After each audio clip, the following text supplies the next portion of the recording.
Welcome to the show, I'm Ryan Gomez. And I am loud! Woo! Okay, it's Monday. And Yeah, it is Monday, and it's a little early. Kaladesh is fast approaching, so we are going to get you up to speed on everything you need to know for limited formats. That's draft and sealed. Yep. Which is super relevant. Again. Just in time for the pre-release! There it is. All right. So last week we picked a few of our favorite cards to go in depth on. This week we're going to hit just a few of the gold cards, the multicolored ones, which really kind of help steer you into a certain deck. Yeah, and limited decks you're going to be playing one of 10 color pairs, so we're going over all the color pairs and what they want to do and how you want to draft them, what are the undervalued cards in each color pair, and it's going to be great. Yep, so we'll start with an easy one here. We've got Veteran Motorist coming in first. So he's red and white. A 3/1 for 2. And he scries for 2 when he shows up. Yeah. Not bad at all. So just on his face, he's a great card to run out there. But if you happen to end up in a vehicle-based deck, this guy's going to really shine.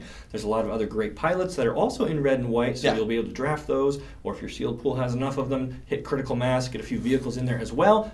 I think you're going to have a really strong showing with that kind of build. What do you think? In limited formats of the past, cards with high power and low toughness, they look appealing because they're aggressive. You get in there. But the thing about them is, if your opponent plays a 2/4 for 4, they're just all stonewalled, and you just can't get through that reasonably. But what happens with vehicles is that these high power, low toughness creatures are suddenly all emphasized. They can do something again, and Veteran Motorist is kind of in that vein. It's kind of perfect for piloting vehicles. So is our kind of sleeper card in the Boros combination. We've got Spireside Infiltrator. Not only is it a high power creature that can crew any sort of vehicle, but when it taps, it deals damage, which is just great. I mean, it doesn't have to attack to deal the damage. It's awesome. Sure. I like that one a lot. So it's a good, easy color combination to get into. How about this one? It's a little bit harder. Contra Kingpin in the blue-black. It's a good card. I mean, the card itself is amazing. But the synergies aren't necessarily as obvious as a vehicle plant here. This guy cares about artifacts, sure, but if you're drafting, someone else is going to be grabbing the vehicles. You won't have a whole lot to go around for this guy. Yeah. What you'll need to do is you'll have to supplement it with some sort of fabricate strategy, whether it's with the white cards. Okay.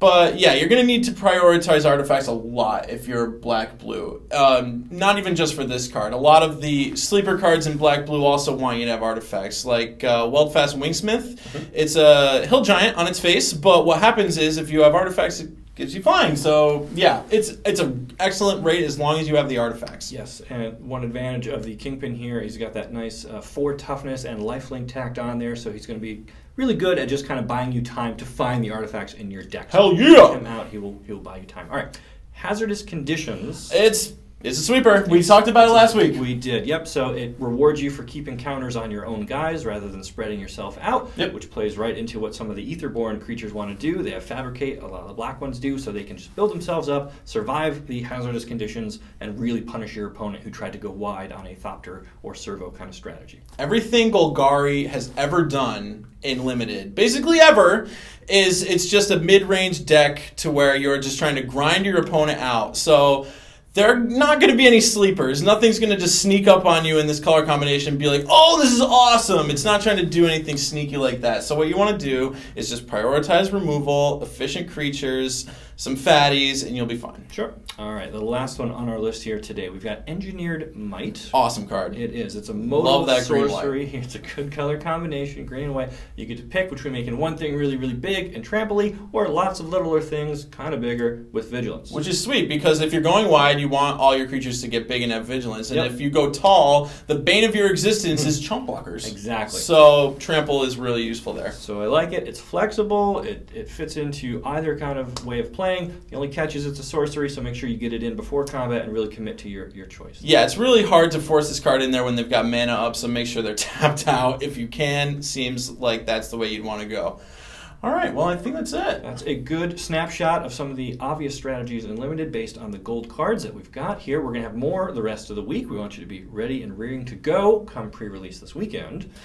But until then, what you can do is go to Magic.TCGplayer.com. Check out our articles by the pros. They do videos on Magic Online. They've been writing about Kaladesh all last week and this week too, so check that out. It's some useful insight. Of course, and you can still pre-order some of these awesome cards and use our buy list if you're looking to get ahead of rotation here and get ready for Kaladesh. So, lots of great stuff waiting for you over at TCG Player. That's going to be it for us today. Thanks for watching. We'll see you next time. Bye, Internet. Bye.